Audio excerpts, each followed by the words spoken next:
नमस्कार, हरियाणा न्यूज देख रहे हैं आप और मैं हूं आपके साथ हितेंद्र। हमारे खास कार्यक्रम मुद्दा में आप सभी का स्वागत है।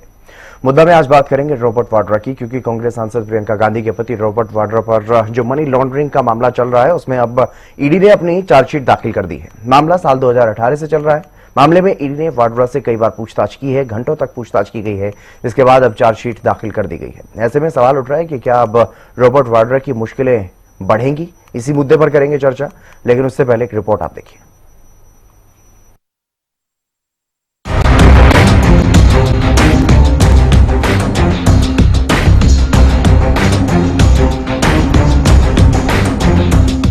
कांग्रेस सांसद प्रियंका गांधी के पति और व्यवसायी रॉबर्ट वाड्रा की मुश्किलें अब बढ़ती हुई नजर आ रही हैं, क्योंकि ईडी ने वाड्रा के खिलाफ चार्जशीट दाखिल कर दी है। यह चार्जशीट हरियाणा के शिकोरपुर में हुए जमीन सौदे से जुड़े मनी लॉन्ड्रिंग के मामले में दाखिल की गई है।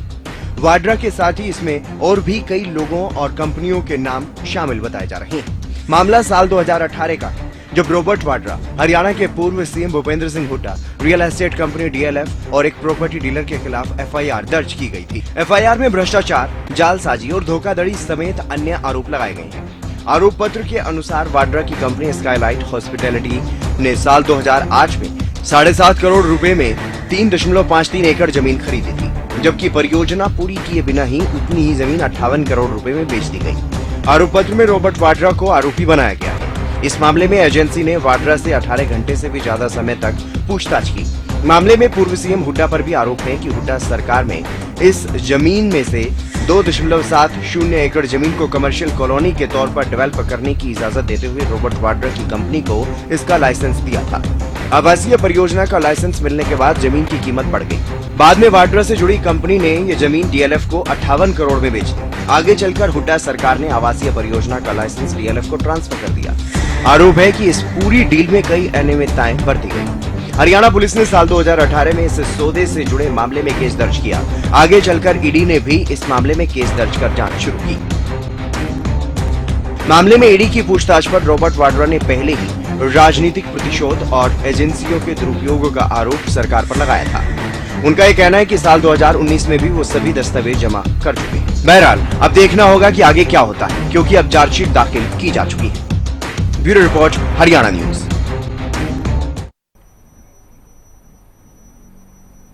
इसी मुद्दे पर चर्चा करेंगे। हमारे साथ कुछ खास मेहमान भी जुड़ गए हैं, उनसे आपका परिचय करवा देते हैं। भारतीय जनता पार्टी से संदीप आजाद जी हमारे साथ जुड़ गए हैं, कांग्रेस से ललित अरोड़ा जी हमारे साथ जुड़ गए हैं और इनेलो से रजत मंजेटा जी हमारे साथ जुड़ गए हैं। आप सभी मेहमानों का स्वागत। सबसे पहले शुरुआत में ललित जी आपसे ही करूंगा, किस तरह से देख रहे हैं इस पूरे मामले को? पिछले काफी लंबे समय से मामला चल रहा है, हरियाणा में तो खासतौर पर इस पर खूब जम करके बयानबाजी होती रही है, चुनाव के समय में भी बयानबाजी होती रही है और अब मामले में चार्जशीट दाखिल हुई है।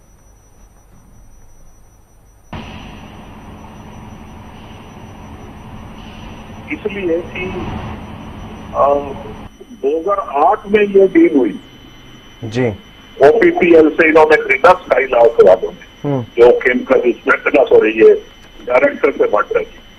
ठीक है, 2012 में इसका जो भी उस भूखंड को कुछ उसका पार्शियली 2.71 एकड़ के लिए रेजिडेंशियल और कमर्शियल यूजर के लिए परमिशन हुई और इन्होंने ये प्रॉपर्टी डीएलएफ को दे दी।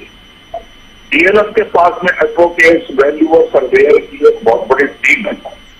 जैसे ही परमिशन मिली इसको डेवलप करने के लिए तो रेट बढ़ जाते हैं। ये एक आम सिस्टम है, वो आप किसी की जगह, खासकर गुड़गांव में पिछले 20 सालों में यही सब होता आया है। गुड़गांव की प्रॉपर्टी शायद पूरे देश में दूसरे या तीसरे स्थान पे है, क्योंकि वहाँ प्रॉपर्टी की डिमांड है, नेचुरली डिमांड सप्लाई का एक वहां पे सिस्टम है।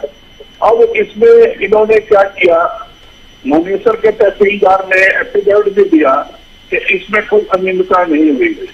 ठीक है, हुड्डा सरकार के टाइम में क्योंकि डील हुई तो ये इनका ये कहना है कि फायदा पहुंचाया गया। फिर कैसे पहुंचाया गया, उसका जो भी ट्रांसफर चार्जेस दिए गए हैं, जो भी रजिस्ट्रेशन चार्जेस दिए गए हैं, जो भी डेवलपमेंट चार्जेस दिए गए हैं, ये सारे चार्जेस 7.5 करोड़ में ऐड होंगे ना। तो ये उनकी कॉस्टिंग कंपनी को क्या पड़ी, ये भी देखने वाली बात है। उसके बाद अगर रेट बढ़ जाते हैं तो क्या मतलब उसमें तो आपको जितनी भी डील है 2008 से लेकर 12 तक वो सारी चेक करी है आपने, या सिर्फ सिलेक्टिव बेसिस पे वाड्रा जी की प्रॉपर्टी चेकिंग करी है?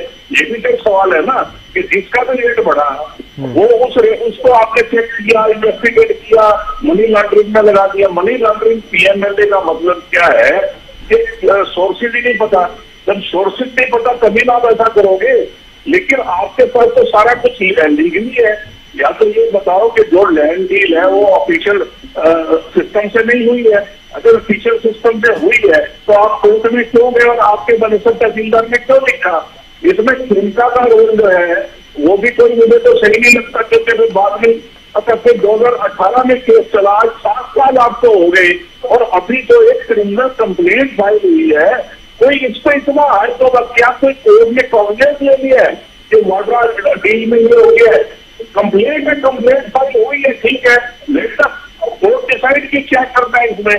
तो हम आए तो किस बात की बचा रहे हैं? हमारे पास 23,000 डॉक्यूमेंट दिए गए हैं, सुनिए ना, 23,000 डॉक्यूमेंट ईडी को दिए गए हैं, घंटों वहां बैठे रहे हैं। मुकदमा तो 2008 और 17 साल हो गए ये स्कैनर में है। तो आप एक ही मुकदमे के पीछे इसलिए कि वो जो है एलओपी के ब्रदर लॉ है या प्रियंका वाड्रा के हस्बैंड है या कांग्रेसी वर्कर है, मतलब इस वजह से जो उनको हरासमेंट करी जा रही है और इसको एक ऐसा इशू बनाया जा रहा है कि जब भी चुनाव आते हैं कोई ना कोई इसमें नई चीज कर देते हैं। ये कोई बात नहीं, इससे भी लड़ेंगे। ललित जी, आपको क्या लग रहा है कि ये बिहार चुनाव के मद्देनजर ये सब कुछ हो रहा है? क्या, चलिए मैं आऊंगा आपके पास, फिर से आऊंगा, जवाब लेंगे। संदीप जी, इतनी हायतोबा क्यों हो रही है? कोर्ट को डिसाइड करना है क्या होना है, क्या नहीं होना है, लेकिन इस पूरे मामले में कहीं ना कहीं कोई अनियमितता नहीं हुई, ये दावा कर रहे हैं ललित अरोड़ा जी। देखिए हितेंद्र जी, ये कांग्रेस के प्रवक्ता का काम है कि वो अपने नेताओं का बचाव करे, और मुझे लगता है लेकिन डिबेट में बैठ करके उनको झूठ नहीं बोलना चाहिए। कम से कम किस प्रकार से एक लैंड डील 2008 में होती है और सिर्फ 2 महीने के अंदर ऐसा कौन सा बिजनेस था या ऐसा कौन सा तरीका था जो 2 महीने के अंदर एक 8 करोड़ की लैंड जिसको 7.5 करोड़ में खरीदा गया और वो 58 करोड़ में बेच दी जाती है? ऐसा कौन सा तरीका था, या ऐसे तरीके अगर दूसरे हैं तो मुझे लगता है वो भी ललित जी को, जनता को बता देनी चाहिए कि किस प्रकार से ऐसे काम किए जाते हैं। आप देखेंगे इस जमीन जो घोटाले की चर्चा है वो देश भर में है और सारे देश को इंतजार है कि किस प्रकार की अनियमितता इस घोटाले, इस पूरे मामले के अंदर बरती गई और किस प्रकार से कांग्रेस का पुराना इतिहास रहा है हितेंद्र जी अपने चहेतों को फायदा पहुंचाने का, ऐसे लैंड डील के माध्यम से या दूसरे अन्य भ्रष्टाचार के तरीके अपना करके। और ये किसी से छिपा हुआ नहीं, पूरे देश ने ये देखा है, 70 साल से देश ने झेला ही है भ्रष्टाचार कांग्रेस का जो रहा है देश में। और ये ऐसी डील थी जिसका सारे देश ने इसको देखा है और किस प्रकार से अनियमितताएं की गई, क्योंकि एक जमीन जो सिर्फ 2 महीने के अंदर 50 करोड़ का मुनाफा दे सकती है, ऐसा मुझे लगता है कहीं भी संभव नहीं है। ये सारा जानबूझ करके उस समय भूपेंद्र सिंह हुड्डा की सरकार ने, जो उस समय कांग्रेस की सरकार थी, और अपने आला कमान को खुश करने के लिए, अपने इनके गांधी परिवार के दामाद को खुश करने के लिए इस प्रकार का फायदा पहुंचाया गया। और ये तो एक घोटाला है, ऐसे न जाने कितने घोटाले उस समय की सरकारों में हुआ है। चार्जशीट दाखिल हुई है, हमें कोई आयतोबा नहीं करनी है, ईडी अपना काम कर रही है, पुलिस अपना काम कर रही है। चार्जशीट दाखिल कर दी है ईडी ने, वो है, और आने वाले समय में क्या कार्रवाई होगी, किस प्रकार की अनियमितता हुई, वो सबके सामने आ जाएगी, सब उजागर हो जाएगा। और अगर दोषी होंगे तो कार्रवाई होगी। उनको बचाव करने की मुझे लगता है कोई आवश्यकता नहीं, एजेंसी अपना काम करिए, उनको काम करने दीजिए अपना। जी, रजत पंजेटा जी, किस तरह से देख रहे हैं इस पूरे मामले को? क्योंकि अब काफी हंगामा जो है इस मुद्दे पर, काफी सियासी बयानबाजी समय समय पर इस मुद्दे पर होती रही है, विशेष रूप से चुनाव के समय पर कि वाड्रा को जेल भेज देंगे जब हमारी सरकार आएगी, इस तरह की बातें कही जाती थी। लेकिन अब पिछले कई सालों से मामला चल रहा है, अब जाकर के चार्जशीट जो है वो दूसरी चार्जशीट अब ये दाखिल हुई है इस मामले में। देखिए, अभी आपने कहा कि भाजपा वाले बहुत बारी कह रहे थे कि जेल भेज देंगे रॉबर्ट वाड्रा को। तो जब आपके पास सारे सबूत थे तो आपने जेल तो भेजना बड़ी दूर की बात है। आपको याद होगा अखबारों की सुर्खियां बनी थी कि भाजपा की सरकार ने क्लीन चिट देने का काम किया था रॉबर्ट वाड्रा। तो अगर अनियमितताएं कुछ थी और वो पाई गई खेमका जी द्वारा, जिसकी वजह से जो म्यूटेशन जो है वो कैंसिल हुई थी, और अभी भाजपा के प्रवक्ता बोल रहे थे कि इतना ज्यादा मुनाफा कैसे हो गया, इतने करोड़ों में हमें चली गई जमीन, तो कहते ऐसा हमने कभी नहीं सुना ना देखा। तो मैं इनके संज्ञान में लाना चाहूंगा कि हमने नहीं, पूरे देश ने देखा कि अयोध्या में किस तरीके से जमीन में किस तरीके से चंद घंटों के अंदर मुनाफा कमाया गया था, चंद घंटों के अंदर कैसे उसके करोड़ों की उसकी वैल्यू हो गई थी। वो किसी को भी अगर वो है तो वो नेट से जो है गूगल करके देख सकता है। हाँ, अभी आपने बात कही जिसके बारे में कई संपत्तियां जो है उनकी अटैच भी हुई है, कोई 35-37 करोड़ का कितने की बता रहे हैं, कुछ 40 के आसपास संपत्तियां, 43 के आसपास संपत्तियां हैं। लेकिन ये अभी बात हो रही थी कि ये एक मामला नहीं है, निश्चित तौर पर ये एक मामला नहीं है, IMT मानेसर का मामला है। उसके बाद जो इंडस्ट्रियल प्लॉट की अलॉटमेंट थी पंचकुला में, उसका मामला है AGL स्कैम। उसके बाद सोनीपत में भी ऐसा ही एक स्कैम है, अंबाला में यही कांग्रेस के टाइम का जो है ये स्कैम है। उसके बाद रिलायंस इंडस्ट्रीज को जो SEZ के नाम पर लैंड ग्रैबिंग का जो सारा खेल खेला गया वो एक स्कैम है। किंगडम ऑफ ड्रीम्स KOD आपने सभी ने सुना होगा, सेक्टर 29 गुड़गांव के अंदर, वहां पर भी फर्जीवाड़ा हुआ। उसके बाद वजीराबाद की जो DLF की जो 2009 की थी, ये तो 2008 वाला मामला आया है सामने। एक और मामला है वजीराबाद का DLF वाला, और राजीव गांधी ट्रस्ट के नाम पर उलावास गुड़गांव के अंदर, ये एक बहुत बड़ा स्कैम था। उसके बाद ऐसा ही रोहतक के अंदर लैंड स्कैम हुआ, फिर कुरुक्षेत्र के अंदर हुआ, गुड़गांव के अंदर सेक्टर 58 और सेक्टर 65 के अंदर भी ऐसा ही स्कैम हुआ। तो ये तो जब हुड्डा जी की सरकार रही 10 साल की, इसके अंदर तो अनगिनत जो है वो स्कैम जो है वो हुए, जिसमें अनियमितताएं जो है सरकार की सीधा हुड्डा जी की मुख्यमंत्री की गद्दी पे रहते हुए हुई।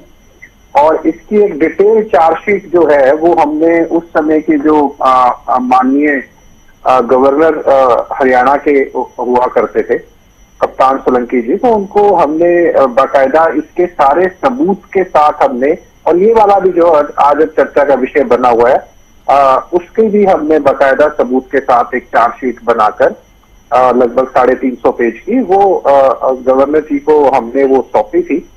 तब से हमने सबूत मुहैया कराए हुए हैं। लेकिन बड़ी हैरानगी की बात है कि आपने भी अभी ये कहा कि जेल भेज देंगे, जेल चुनाव भी खत्म हो गए, तो अभी आप मुझे बताइए कि बजाय कार्रवाई करने के आप तो क्लीन चिट दे रहे थे, आपने तो क्लीन चिट दी है और वो अखबारों की सुर्खियां भी बनी है। बिल्कुल अभी कांग्रेस के प्रवक्ता ने बात जो अभी कही है, तो वो तो आप उसको कैसे जुटलाएंगे? तो आज आप उसको काउंटर वो कर आप उसे कह रहे हैं कि ईडी ने प्रॉपर्टीज, बिल्कुल ईडी ने करी है प्रॉपर्टीज अटैच, मगर हाँ justice delayed is also justice denied. तो देखते हैं उसका आउटकम क्या होता है। बिल्कुल देखना होगा कि क्या कुछ इसमें कोर्ट का फैसला आता है। लेकिन ललित जी, आपको क्यों ऐसा लग रहा है कि इसको कहीं ना कहीं राजनीतिक तौर पर भुनाने का प्रयास किया जा रहा है? अब आपको कौन सी ऐसी टाइमिंग नजर आ रही? मैं सब बताऊंगा, सिर्फ मुझे थोड़ा बोलने दीजिएगा। मैं ये कह रहा हूँ कि जैसे अभी पंडिता जी ने एक अयोध्या वाली बात मेरे मुंह की छीनी है, मैं सिर्फ एक ही रिक्वेस्ट करता हूँ भाजपा से कि ईडी के एक जांच बिठा दी जाए अयोध्या लैंड डील पे, जिसमें गुजरात के 17 आदमी हैं और यहाँ पे जो अयोध्या मंदिर का ट्रस्ट कमेटी है वहां के 8-9 लोगों ने प्रॉपर्टी 5 लाख 10 लाख रुपए एकड़ और अरबों रुपए के एकड़ के हिसाब से बेची गई है। ये इल्जाम सारे ट्रस्ट ने लगाया। आपने कैसे मामला दबा दिया? अयोध्या में इतना कुछ आपने पैसा इकट्ठा किया ट्रस्ट ने, और उसके बाद ये पर्सनल यूज के करके उसका प्रॉफिट कमाया गया। यहाँ पे समाज जब धन शोधन नहीं हुआ PNL का, आप सुनिए मैं बताता हूँ, 2014 में जो आज हम चर्चा कर रहे हैं, मनोहर लाल खट्टर मुख्यमंत्री बने, सबको पता है। उन्होंने न्यायमूर्ति देवदा जी की अध्यक्षता में 1 सदस्यीय जांच आयोग का गठन किया। उनका ब्रीफ भी था कि हुड्डा को कैसे भगाया जाए, वाड्रा को कैसे भगाया जाए, ठीक है ना, ये तो सभी जानते हो।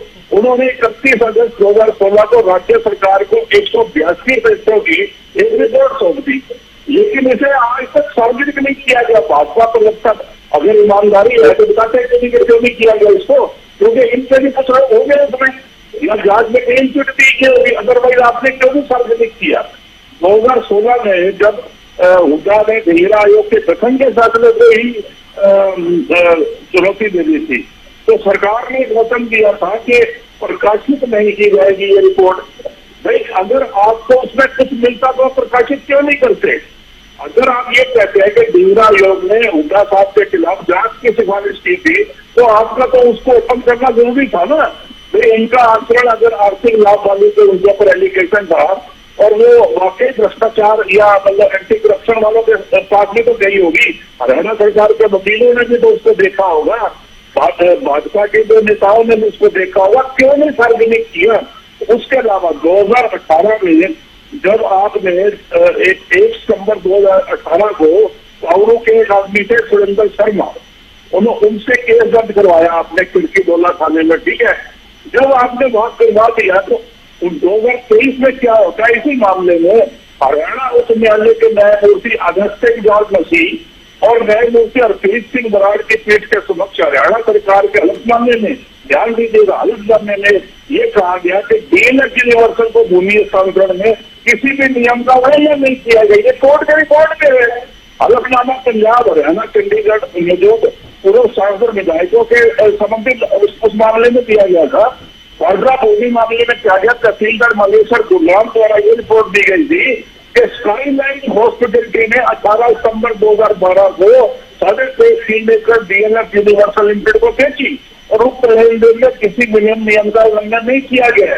तहसीलदार वजीराबाद गुरुग्राम से प्राप्त रिपोर्ट के अनुसार ये स्पष्ट रूप से कहा गया था कि प्रशंसित भूमि डीएलएफ यूनिवर्सल के नाम पर नहीं पाई गई। आप मुझे बताइए, 2012 में दी गई, 2018 में उन्होंने खरीदी थी, 4 साल में रेट नहीं बढ़ेंगे? ये कह रहे 2 महीने के झूठ तुम बोल रहे हो कि मैं बोल रहा हूँ? यहाँ पे सार्वजनिक रूप से झूठ बोल रहे हो और मुझे झूठा कह रहे हो, व्यक्तिगत आरोप लगा रहे हो। मैं वो बोल रहा हूँ जो पब्लिक डोमेन में है, तो सरकारी कागजों में है। आप दिखला दीजिए मेरी बात को।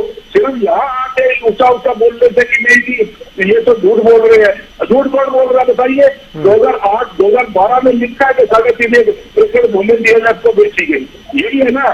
तो आप कैसे कह रहे 2 महीने में बेच दी गई? अरे इस तरह के झूठ बोलकर शर्म आपको आनी चाहिए। इस तरह की बयानबाजी से बचे आप। और मैं ये कहता हूँ कि ये जो हल्फिया बयान है जो कोर्ट में दिया गया, हाईकोर्ट में, क्या वो एडी का समूह हम प्रस्तुत नहीं करेंगे? उसके बाद क्या होगा? ये सब जो है बिहार इलेक्शन पे लिंक है, क्योंकि माहौल ऐसा होता है। अप्रैल में भी इन्होंने उनको बुलाया था। जब भी कोई ऐसी घटना होती है जब इनके ऊपर कोई बात आती है तो ये मीटिंग को आगे करते हैं और मिसयूज करते हैं। कोई बात नहीं, हमें कोई परेशानी नहीं। इसको संदीप जी, आप पर आरोप है एजेंसियों का दुरुपयोग करने का, राजनीतिक प्रतिशोध का, लेकिन जो पिछले दिनों की कुछ बातें सामने आ रही हैं, चाहे वो ढींगरा आयोग की रिपोर्ट की बात हो या फिर पिछली चार्जशीट की बात हो, जिसमें इनका नाम जरूर था, प्रियंका गांधी का भी और रॉबर्ट वाड्रा का भी, लेकिन सीधे तौर पर ये आरोपी नहीं थे। तो अब ऐसे में कैसे ये माना जाए जो बातें कही जाती थी, क्या वो सिर्फ चुनावी बातें थी कि जेल भेज देंगे, इस तरह की कार्रवाई होगी, ये इस तरह की बातें जो है वो क्या सिर्फ माहौल बनाया गया था? हितेंद्र जी देखिए, जेल भेजने का काम है वो सरकार का नहीं है। जेल भेजने का काम कोर्ट का है। कोर्ट डिसाइड करेगी कि कब उनको जेल भेजना है, क्या उस पर फैसला होगा, उस पर हम कोई कमेंट नहीं कर सकते हैं। और जहां तक ईडी और एजेंसियों की दुरुपयोग की बात है, तो जो उन्होंने काले कारनामे किए हैं अब उनकी जांच होगी, तो आप लगा सकते हैं आरोप, आप विपक्ष में बैठे हैं, कुछ भी कह सकते हैं। आपके समय में भी आप लोगों ने ईडी का और दूसरे एजेंसियों का किस प्रकार से प्रयोग किया, भी किसी से छिपा नहीं है। और जो कांग्रेस के सरकार में काले कारनामे हुए हैं वो भी किसी से छिपे नहीं है। अब ललित जी से मेरा एक सिर्फ इतना सा सवाल है, इतना सा निवेदन है। ललित जी को लग रहा है कि अगर वो पूरे मामले में वो पाक साफ हैं, तो फिर आप इसको राजनीतिकरण और दूसरी चीजों की तरफ क्यों लेके जाते हैं? आपको कोर्ट पे विश्वास होना चाहिए, आपको हमारी न्यायपालिका पे विश्वास होना चाहिए। वो तो आप पर आरोप लगा रहे हैं कि आप हर बार जब भी इस तरह के चुनाव होते हैं तभी कहीं ना कहीं कुछ ना कुछ इस तरह का मामला लेकर के आ जाते हैं। हम थोड़ी उसमें सरकार नहीं, हितेंद्र जी देखिए, उसमें सरकार थोड़ी कुछ कर रही है। ईडी अपना काम कर रही है, जांच एजेंसी अपना काम कर रही है, कोर्ट अपना काम कर रही है। उसमें सरकार क्या कर रही है? सरकार अब टाइमिंग उस प्रकार की है तो हम क्या कर सकते हैं उसमें? क्या हम करवा रहे हैं? सरकार करवा रही है। सरकार ईडी को डायरेक्शन दे रही है कि भैया इस समय लेकर के आइए। उन्होंने चार्जशीट दाखिल की है, तो इसका बिहार इलेक्शन के साथ और दूसरी चीजों के साथ क्या लिंक है? और ललित जी इतने उसके साथ कह रहे हैं कि तथ्य उनके पक्ष में है और सारी चीजें उनके पक्ष में, तो उनको मुझे लगता है डरना ही नहीं चाहिए किसी चीज से। जब जांच चल रही है तो जांच होनी दीजिए और जो पाक साफ होंगी तो वो निकल जाएंगे बाहर। और लगता है कि किसी प्रकार का घोटाला हुआ है और किस प्रकार की अनियमितता है उसके अंदर बरती गई और किस प्रकार से अपने चहेतों को फायदा पहुंचाने की कोशिश उसमें तत्कालीन सरकार ने की है, तो वो जब दोषी होंगे तो उनको सजा भी होगी, वो पूरा देश देखेगा। तो इस प्रकार से ललित जी घबराने की आपको मुझे लगता है बिल्कुल भी आवश्यकता नहीं है। आप इंतजार कीजिए। और काले कारनामे कांग्रेस के शासनकाल में जो जो हुए वो किसी से छिपे हुए नहीं है। कांग्रेस के प्रवक्ता होने के नाते आपकी नैतिक जिम्मेदारी है कि आप उनका बचाव करें। सब लोगों ने भ्रष्टाचार देखा है, किस प्रकार का भ्रष्टाचार आपकी सरकारों में होता था। सिर्फ लैंड डील में नहीं होता था, रजत जी ने एक लंबी लिस्ट गिनाई, तो लैंड डील में था। इसके अलावा बाकी सब चीजों में, नौकरियों में और तमाम अन्य चीजों में किस प्रकार से भ्रष्टाचार चलता था वो भी सबने देखा है। वो हरियाणा ने देखा है और हरियाणा की जनता ने देखा है, पूरे देश ने देखा है उसको।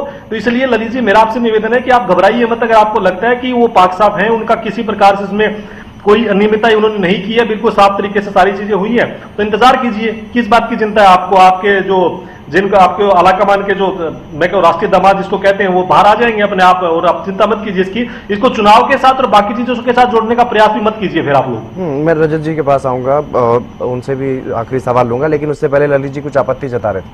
ललित जी, मैं ये कह रहा हूँ, इन्होंने कहा राष्ट्रीय दामाद, इसका मतलब जेपी नड्डा आपके दामाद हो गए पर्सनली, क्योंकि आप भी तो भाजपा पर बचता हो ना। ये कहना चाहते हो आप? आपको शर्म नहीं आती इस तरह के डायलॉग बोलते हुए? और मेरे को कह रहे हो डर रहा हूं मैं, तो तुम्हारे जैसे लोगों की परवाह भी नहीं करता। तुमने बोला ना कि 2 महीने के अंदर तो प्रॉपर्टी इतनी डबल से होगी। जब मैंने इसका खंडन किया और जब जांच एजेंसी अपना काम कर रही है, आप एडी का प्रवक्ता हो, आप भाजपा के प्रवक्ता हो, आप किस बात पे खुश हो रहे हो? क्योंकि आपकी शरारत है ये। नहीं, हम तो किसी बात पे खुश नहीं है। ईडी अपना काम कर रही है, उनको करने दीजिए। आप किस बात की चिंता कर रही है? जांच एजेंसी अपना काम कर रही है। ललित जी, अगर आपको लगता है कि वो पाक साफ हैं, उन्होंने किसी प्रकार की अनियमितता नहीं बरती है, तो वो निकल जाएंगे पाक साफ है, सारा देश देख लेगा उसको। फिर कल को आप ये भी कह देंगे जी तो ईडी का दुरुपयोग हो रहा है। आप लोग तो कहते ही रहे हैं हमेशा से, जांच ठीक है। मैं आखिरी कमेंट लूंगा रजत जी से। मैं आखिरी कमेंट लूंगा। रजत जी, क्या आपको भी लगता है कि ये टाइमिंग इत्तेफाक होती है? क्योंकि जब भी इस तरह का मामला होता है, कहीं ना कहीं कुछ ना कुछ चुनाव की गतिविधियां चल रही होती है। देखिए, टाइमिंग तो मैं आपको बताऊं कि 15 अक्टूबर 2012 को अशोक खेमका जी, जो उस वक्त डीजी कंसोलिडेशन थे, उन्होंने इसकी म्यूटेशन कैंसिल की थी। इसमें जो अनियमितता पाई गई थी, तो ये कोई 3.5 एकड़ का मामला है, 3.53। तो ये MS ओकेंद्रा प्राइवेट लिमिटेड से ये स्काईलाइट हॉस्पिटैलिटी ने फरवरी 2008 को 7.5 करोड़ की ये सेल डीड है 12 फरवरी 2008 की। उसमें ये उन्होंने जमीन खरीदी थी कोई 7.5 करोड़ की, और उन्होंने वही लैंड जो है वो 58 करोड़ की 3 जून 2008 को, डेट नोट कर लीजिए। आप टाइमिंग की बात कर रहे थे, मुझे लगा सारी स्पेसिफिक डिटेल्स में ना दूं, तो ये 3 जून 2008 को DLF को उन्होंने बेच दी। 5 करोड़ का बयाना भी दिया गया। मेरा सवाल चुनाव से संबंधित था, क्योंकि ललित जी जिस तरीके से कह रहे हैं कि टाइमिंग ऐसी चुनते हैं, इस तरह की टाइमिंग पर इस तरह की बातें जो है वो छाली जाती हैं जिसका चुनाव में फायदा मिले। देखिए, चुनाव से पहले तो भाजपा ने क्लीन चिट देने का काम किया था। हमने मुद्दा उठाया भी था कि भाजपा इस समय इतना, क्योंकि मैं आपको ये तथ्य इसीलिए बता रहा हूँ, मेरे पास लाइसेंस नंबर भी है LC 1868A। तो और 15 दिसंबर 2008 को जो CLU DLF को बेचने के बाद वाड्रा जी के स्काईलाइट के नाम पे उन्होंने कहा, तो CLU करा के किसने दी? वो तो DLF का काम था। तो ये फंड ट्रांसफर हुए। ये देखिए, मैं आपने बीच में टोक रहे हैं तो मेरा फ्लो टूट रहा है। मैं और भी मेरे पास तथ्य है इसके। चलो, आपको नहीं चाहिए तथ्य अलग बात है, आपने टाइमिंग पे सवाल कर लिया तो टाइमिंग पे जवाब ले लीजिए। जब चुनाव का समय था तब अखबारों की सुर्खियां बनी, कोई भी निकाल के देख सकता है कि क्लीन चिट दे दी गई वाड्रा जी को। वो किसने दी थी? वो भाजपा ने ही दी थी। और उस समय ये जो एफिडेविट सबमिट किया गया था, doctor Rajshree Singh IG crime branch है, जिनको ये दी गई थी, तो उनके हवाले से सरकार को की कोई वायलेशन नहीं हुई। तो अब आप मुझे बताइए, मैं तो भाजपा की उसके ऊपर प्रश्न चिन्ह उठाऊं या फिर क्या, किसके साथ क्या डिबेट करें? क्या डिबेट को आप किससे बचता है? मेरे पास तो सारी डिटेल्स है इस केस की। लेकिन मैं तो सोचता हूँ कि आप ये डिटेल कर रहे हैं सारा कुछ, भाजपा ही क्लीन चिट देती है, भाजपा ही कर रही है, तो टाइमिंग पे मैं क्या बोलूँ? यानी कि मैं टाइमिंग पे असमंजस की स्थिति है। दूं ठीक है, आपको? ठीक है, असमंजस की स्थिति आपके लिए कहीं ना कहीं। तो रजत जी हाँ, बहुत और बहुत क्या? शुक्रिया, ललित जी और संदीप जी आपका भी बहुत बहुत शुक्रिया इस खास चर्चा में जुड़ने के लिए। तो अब ये मामला एक बार फिर से सियासी गलियारों में चर्चा का विषय बना हुआ है। रॉबर्ट वाड्रा के खिलाफ चार्जशीट दाखिल की गई है, लेकिन देखना होगा कोर्ट की तरफ से इस मामले में क्या कुछ फैसला लिया जाएगा। फिलहाल इस खास कार्यक्रम में बस इतना ही। आप देखते रहिए हरियाणा न्यूज।